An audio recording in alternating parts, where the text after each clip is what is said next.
नमस्कार, बड़ी खबर देखना शुरू कर चुके हैं आप। मैं हूं अवंतिका यादव। मैं आपके साथ कमल कौशिक। बड़ी खबर में सबसे पहले एक बहुत बड़ी खबर की बात करेंगे। आरएसएस के लखनऊ, उन्नाव और दूसरी जगह के कुछ कार्यालय को बम से उड़ाने की धमकी देने का मामला सामने आया है। ये बड़ी खबर। इस समय पुलिस ने धमकी देने वाले को तमिलनाडु से गिरफ्तार किया है, तो ये बड़ी धमकी दी गई है।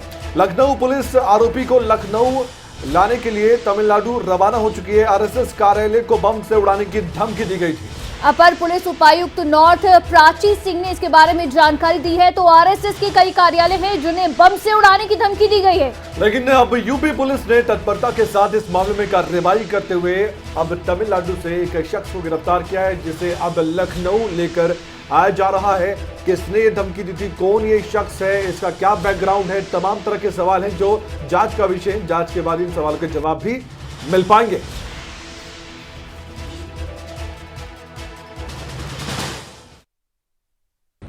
जून 2022 को थाना मड़ियाओं में नीलकंठ मणि नाम के आदमी ने एक कंप्लेन दी। उन्होंने ये बताया कि 5 जून को लगभग 2-2:30 बजे के टाइम था जब उनको व्हाट्सएप में एक इनविटेशन आया ग्रुप ज्वाइन करने का।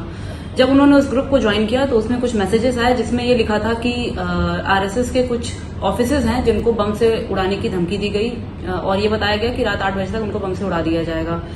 जिसमें से जो छह जगह थी जिसमें ये धमकी आई, और ये 4 स्थान कर्नाटक के, 2 स्थान उत्तर प्रदेश के थे और उसमें से एक स्थान हमारे यहाँ मड़ियाओं थाना अंतर्गत सरस्वती विद्या मंदिर पड़ता है सेक्टर क्यू में, वहां का था। इसमें तुरंत मुकदमा दर्ज किया गया।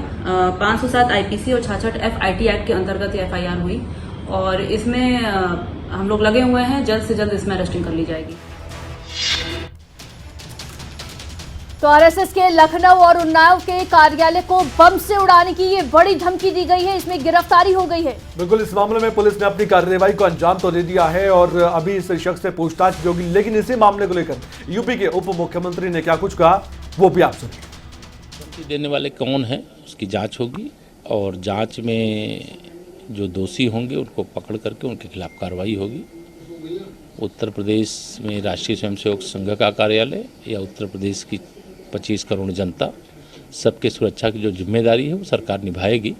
लेकिन इस प्रकार की धमकी क्यों, कैसे आई है, कौन इसके पीछे है, इसके तह तक जा कर के जाँच की जाएगी और जो इसके दोषी होंगे उनको पकड़ा जाएगा। नहीं, देखिए, उत्तर प्रदेश बहुत अच्छी कानून व्यवस्था के साथ प्रगति के पथ पर आगे बढ़ रहा है, लेकिन कानपुर के उपद्रव के पीछे गहरी साजिश की बू आ रही है और उसके अंदर जो भी दोषी पकड़े जाएंगे या जो पुलिस की पकड़ से बाहर होंगे तो उनको पकड़ने के लिए जो कानूनी कार्रवाई करना है वो कर रही है पुलिस।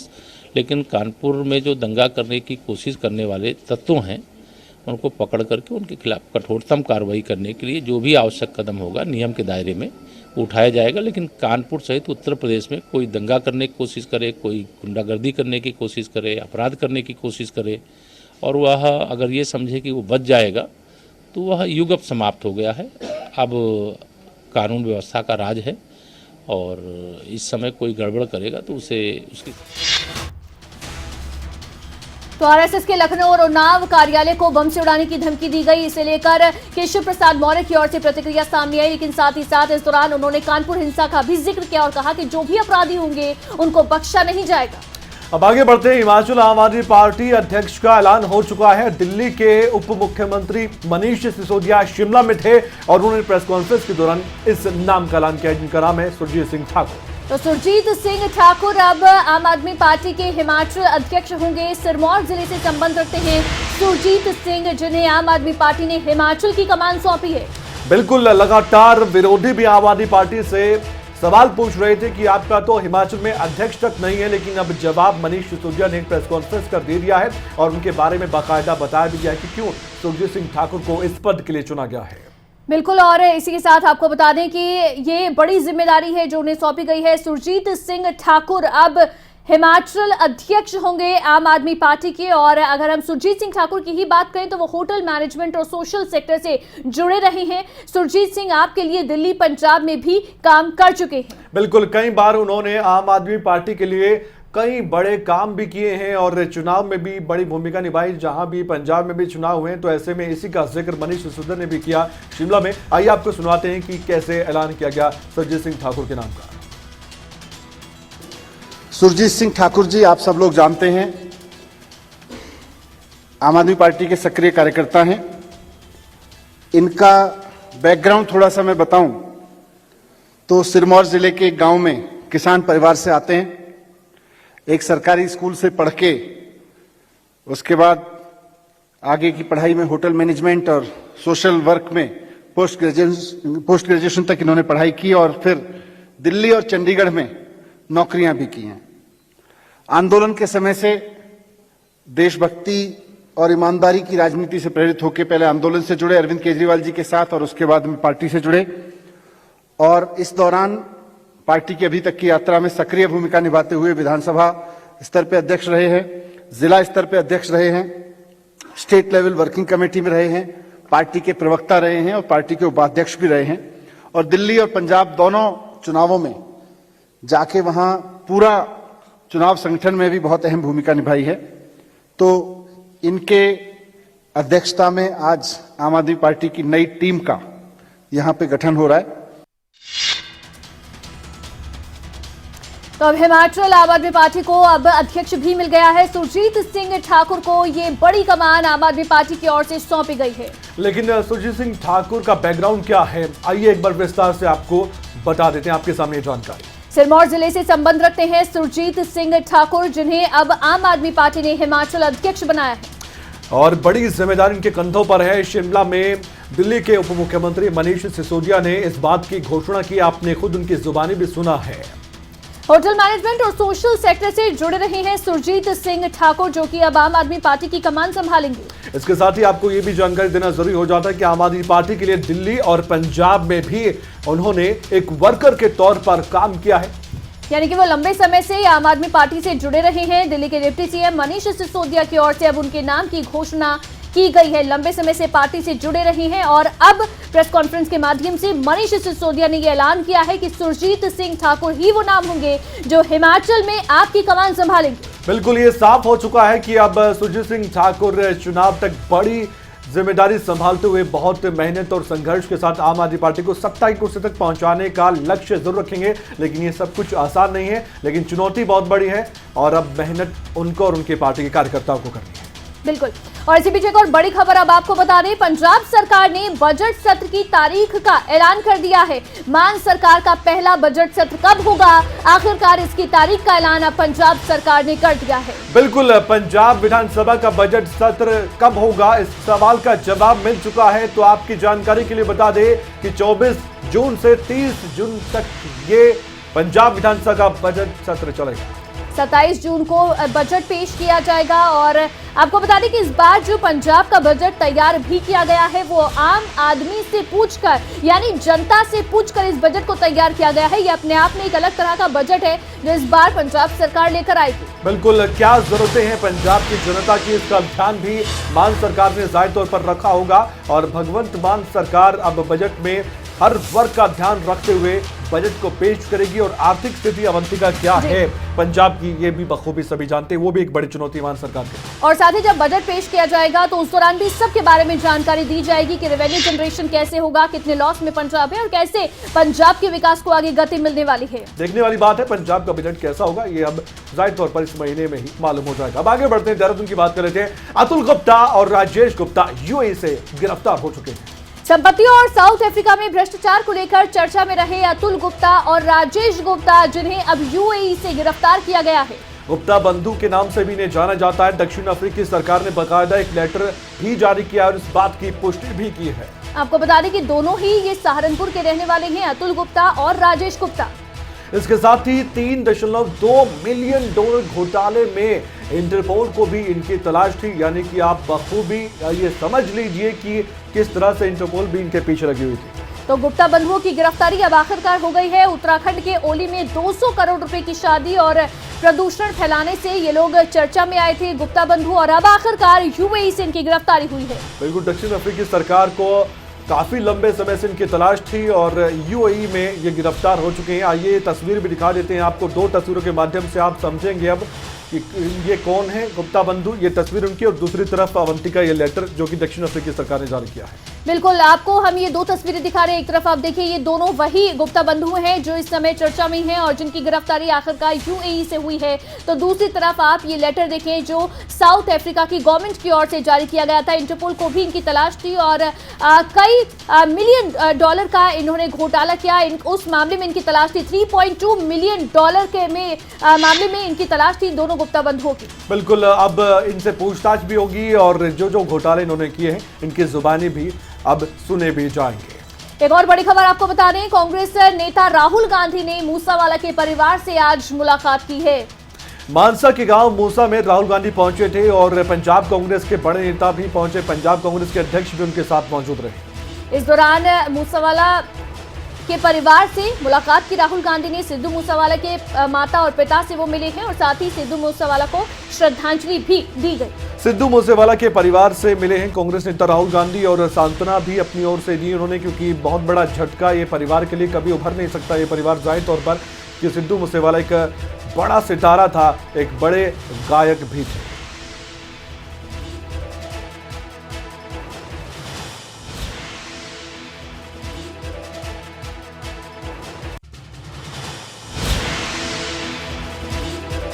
सिद्धू मूसेवाला को राहुल गांधी ने श्रद्धांजलि दी है। आज पंजाब के मानसा के मूसा गांव में पहुंचे राहुल गांधी और यहां इस दौरान की ये तस्वीरें आप देखिए जब वो परिवार से मिले और परिवार को सांत्वना राहुल गांधी की ओर से दी गई।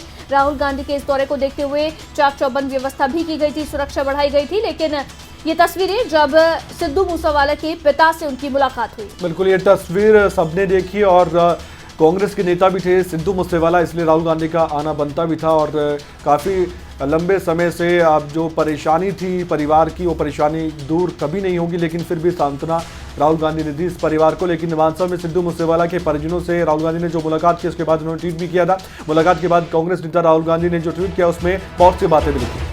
राहुल गांधी की ओर से लिखा गया, सिद्धू मूसेवाला के माता पिता के दुख को बयां करना मुश्किल है, उन्हें इंसाफ दिलाना हमारा फर्ज है और हम दिलाकर रहेंगे। तो ये ट्वीट राहुल गांधी की ओर से किया गया। बिल्कुल, इंसाफ की दरकार है एक परिवार को, उस परिवार को जिन्होंने अपने उस सिद्धू मूसेवाला को खोया है जो दुनिया भर में मशहूर भी था। और कहते हैं ना अवंतिका की उनके जो गाने हैं वो उनके फैंस के दिलों में बसते थे और वो आज भी सदमे में है।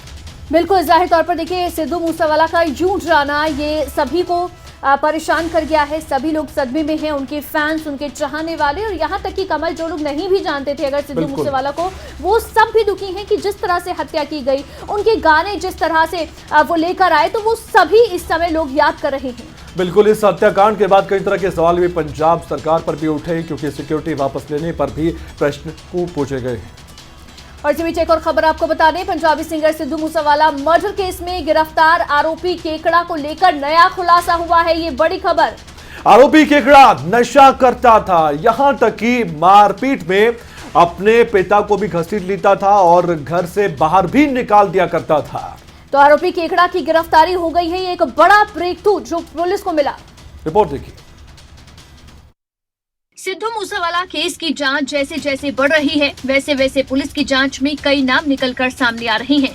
सिद्धू मूसेवाला मर्डर केस में पुलिस की जांच में 8 लोगों के नाम सामने आए हैं, जिनकी पुलिस को तलाश है। इसके साथ ही पुलिस ने सिरसा जिले से संदीप उर्फ केकड़ा को गिरफ्तार किया। केकड़ा पर सिद्धू मूसेवाला की रैकी करने के आरोप है। बता दें कि केकड़ा की मौसी मूसेवाला गांव में रहती है, वहीं केकड़ा की बहन मूसेवाला गांव के साथ लगते रामदत्ता गांव में रहती है। केकड़ा की गिरफ्तारी के बाद अब केकड़ा का परिवार सामने आया है। 10-12 दिन हो गए उदों आया सी, उदों मुड़ के आया नहीं जी। और एक मेरी बेटी है जी, एक बेटा है। नहीं जी मैनू नहीं पता को एक बारी वो नशा नुशा पींदे पकड़ ले सीगे जी, चिट्टा पींदा सीगा जी, कब घरे बढ़ता सी कभी नहीं बढ़ता। संदीप की गिरफ्तारी और परिजनों समेत पड़ोसी के बयान से एक बात तो साफ हो गई है कि संदीप ने अगर जुर्म की राह पकड़ी है तो उसके लिए नशा जिम्मेदार है। नशा आजकल के युवाओं को गुमराह कर रहा है। इसी बीच एक और बड़ी खबर आपको बता दें, जम्मू कश्मीर में पाकिस्तान की नापाक साजिश को सुरक्षा बलों ने नाकाम कर दिया है। जी हां, बीएसएफ के जवानों ने जम्मू में भारत पाकिस्तान सीमा पर ड्रोन देखा, जिस पर सुरक्षा बलों ने फायरिंग भी कर दी। इस दौरान ड्रोन ने भारत की सीमा में आईईडी बम को गिरा दिया। इसी पर एक रिपोर्ट आपको दिखाते हैं। शांति और आतंकवाद फैलाने की अक्सर साजिशें रचने वाले पाकिस्तान ने अब भारत के खिलाफ ड्रोन वॉरफेयर छेड़ा है। बीते कुछ सालों में तेजी से ऐसे मामले सामने आए हैं जब ड्रोन के जरिए जम्मू कश्मीर और पंजाब में हमले करने, विस्फोटक गिराने और जासूसी करने की कोशिशें हुई। ऐसा ही मामला सोमवार देर रात कनाचक इलाके में सामने आया। रात करीब 11 बजे बीएसएफ को एक ड्रोन उड़ता दिखा। जवानों ने सतर्कता दिखाते हुए उस पर फायरिंग की। कुछ देर में पुलिस को भी बुलाया गया और एक बार फिर से फायरिंग की गई। आईईडी बम बच्चों के टिफिन बॉक्स में रखकर भेजे गए थे। अखनूर इलाके में पाकिस्तान की तरफ से संदिग्ध ड्रोन दिखाई दिया। पहले से अलर्ट जवानों ने इस ड्रोन पर फायरिंग की। ये ड्रोन फायरिंग के चलते नीचे आ गिरा। पाकिस्तान की नापाक साजिश का खुलासा हो गया है। ड्रोन में 3 टिफिन थे जिनमें आईईडी भरा था। यही नहीं, इन बमों के साथ अलग अलग वक्त पर टाइमर भी सेट किए गए थे। सुरक्षा बलों ने एक्सपर्ट्स की मदद से आईईडी को डीएक्टिवेट कर दिया और किसी भी घटना की आशंका को टाल दिया।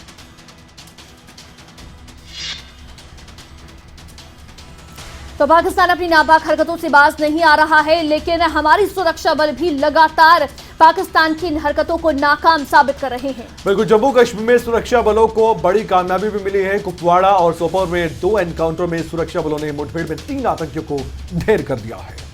रिपोर्ट देखें। जम्मू कश्मीर में 2 एनकाउंटर में 3 आतंकवादी ढेर हुए हैं। जम्मू कश्मीर के सोपोर जिले में जालूरा इलाके में लश्कर-ए-तैयबा के 2 आतंकी मारे गए। इसमें एक पाकिस्तानी है। जंगल में अभी भी सर्च ऑपरेशन जारी है। एनकाउंटर सोमवार शाम शुरू हुआ था। कुपवाड़ा में भी सुरक्षा बलों और आतंकवादियों के बीच एनकाउंटर शुरू है। पाकिस्तानी आतंकी लाहौर का रहने वाला है। ये जानकारी आतंकियों के पास जब्त दस्तावेजों से हुई है। मौके पर एक K-47 राइफल और 5 मैगजीन जब्त की गई है। घाटी में इन दिनों दहशतगर्द के निशाने पर प्रवासी मजदूर और कश्मीरी हिंदू हैं। 26 दिन में टारगेट किलिंग में 10 घटनाएं सामने आ चुकी हैं और पलायन की खबरें भी सामने हैं। लगातार हो रही टारगेट किलिंग की घटनाओं से कश्मीरी हिंदुओं में इस बात का डर है कि पता नहीं कौन कब कहां गोली मार दे। और इस वक्त की एक बड़ी खबर आपको बता दें, राज्यसभा चुनाव को लेकर अब कांग्रेस अपने विधायकों को एकजुट करने का बहुत प्रयास कर रही है। नेता प्रतिपक्ष भूपेंद्र हुड्डा कुछ ही समय बाद रायपुर पहुंच जाएंगे। हमारे साथ इस वक्त नीरज शर्मा कांग्रेस के विधायक फोनलाइन पर जुड़ चुके हैं रायपुर से ही। नीरज जी, सबके सब एकजुट हैं ये मानकर चले, और नेता प्रतिपक्ष भूपेंद्र हुड्डा भी आज तो आपके पास आ रहे हैं। कुल मिलाकर 29 विधायक अब हो जाएंगे रायपुर में जो मौजूद हैं। देखिए, हमारे हुड्डा साहब ऑलरेडी रायपुर में आ चुके हैं और हुड्डा साहब की अब्सेंस में हम सबके इकलौते सांसद, लाडले सांसद भाई दीपेंद्र हुड्डा जी हमारे साथ हैं दिन रात में, और एकजुट तो हम हैं। और यहाँ आने का जो मेन मकसद है, आप बेकार में इतनी सारी चीजें पूछोगे, मैं आपको बता दूं जी। सारे एमएलए हमारे एक हैं, हाथ के पंजे के नीचे जी। पूरी 31 के 31 विधायक इकट्ठे हैं। भाजपा जितनी भी कोशिश कर ले उसको कुछ हासिल नहीं होने वाला इन सब गंदे कामों से। और यहाँ इकट्ठे होने का मकसद सिर्फ एक था कि हम सारे विधायक जब यहाँ इकट्ठे रहेंगे तो हमारी पार्टी के नेता हमारी संख्या बल कैसे बढ़े उस पर ज्यादा समय लगाएंगे। और मैं डेली रामचरितमानस का यहाँ पाठ कर रहा हूँ और ये मेरी अंतरात्मा की आवाज है। 10 तारीख को आप और हम सब टीवी पे देखेंगे। अभी राम प्रभु ने ये तो नहीं कहा कि 31 के 32 होंगे, 33 होंगे, 34 होंगे, 35 होंगे या 40 होंगे, पर मैं इतना दावे के साथ कह सकता हूँ हम आज 31 विधायक हैं कांग्रेस पार्टी के, और 10 तारीख को हमारा संख्या बल बढ़ा हुआ। नीरज शर्मा जी, आप कह रहे हैं कि बेकार में हम सवाल पूछेंगे, लेकिन आपके विरोधी आप पर सवाल उठा रहे हैं। मैं ये कह रहा हूं कि जो आप रायपुर क्या गर्मियों की छुट्टियां मनाने गए हैं क्या? आप रायपुर जो गए हैं वो गर्मियों की छुट्टियां तो मनाने नहीं गए हैं। वहां पर एक ही मकसद है कि सब एकजुट रहे, कोई भी किसी भी विधायक को तोड़ ना ले, या कार्तिकेय शर्मा रहे कोशिश कर ले कि उनकी तरफ कोई वोट डाल दे। यही बात है ना, सच्चाई तो यही है ना। पहली बात तो ये बड़ा दुखद हुआ हरियाणा की धरती पे। हमारे हरियाणा का मतलब हरि का आना जी, गीता का ज्ञान हमारे इस प्रदेश में दिया गया। और जब इनके पास संख्या बल नहीं था, इनको कैंडिडेट नहीं उतारना चाहिए था, एक बात। दूसरी बात, आप ये ना कहें हम यहाँ छुट्टी मनाने आए हैं। आप मानेंगे नहीं, जो छत्तीसगढ़ सरकार की गोठान योजना है जी, जो हम लोगों ने देखी कि वास्तव में छत्तीसगढ़ सरकार ने गोवंश के लिए कितना काम किया, हमारी आपकी सबकी कल्पना से परे है।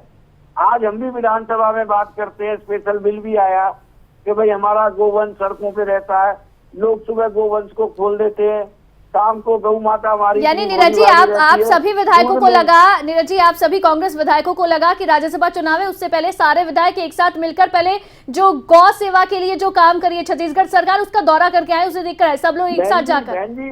बहन जी पहले ना एक बात सुनो, मैं इसीलिए डिबेट्स में आता नहीं हूँ ज्यादातर। जी आप जो मैं बात कह रहा हूँ पहले मेरी बात सुन लें। बताइए अब बताइए। इसके बाद आप अपनी बात करें। ठीक है, आप ठीक है, इसमें नीरज बात जी करेंगे बताइए। ना, फिर ऐसे ठीक नहीं है। ठीक है बात नीरज जी पूरी बताइए। कीजिए। हाँ, हम यहाँ आए, ठीक है, राज्यसभा चुनाव भी एक मुद्दा है, कहीं ना कहीं कुछ ना कुछ आने का बहाना होता है। आज हम और आप बात कर रहे हैं, उसका भी एक बहाना है। अच्छा, कोई प्रभु ने नियुक्ति बनाई है, जब तो हम और आप बात कर रहे हैं। कल तो नहीं की हमने, जी। हो सकता आने वाले कल भी ना करें, परसों भी नहीं की हमने, सुबह भी नहीं की। हर हाँ। चीज का कोई ना कोई कारण होता है। जी तो गौवंश की इतनी अच्छी स्कीम है, मैं इसलिए कहना चाहता हूँ कि आपके माध्यम से सरकारी अफसरों तक ये बात पहुंचे। इन्होंने क्या स्कीम बनाई है साहब, ये गौ माता का गोबर 2 रुपए किलो खरीदते हैं। उससे क्या फायदा होता है, लोगों ने गौ माता को बाहर सड़कों पे छोड़ना बंद कर दिया।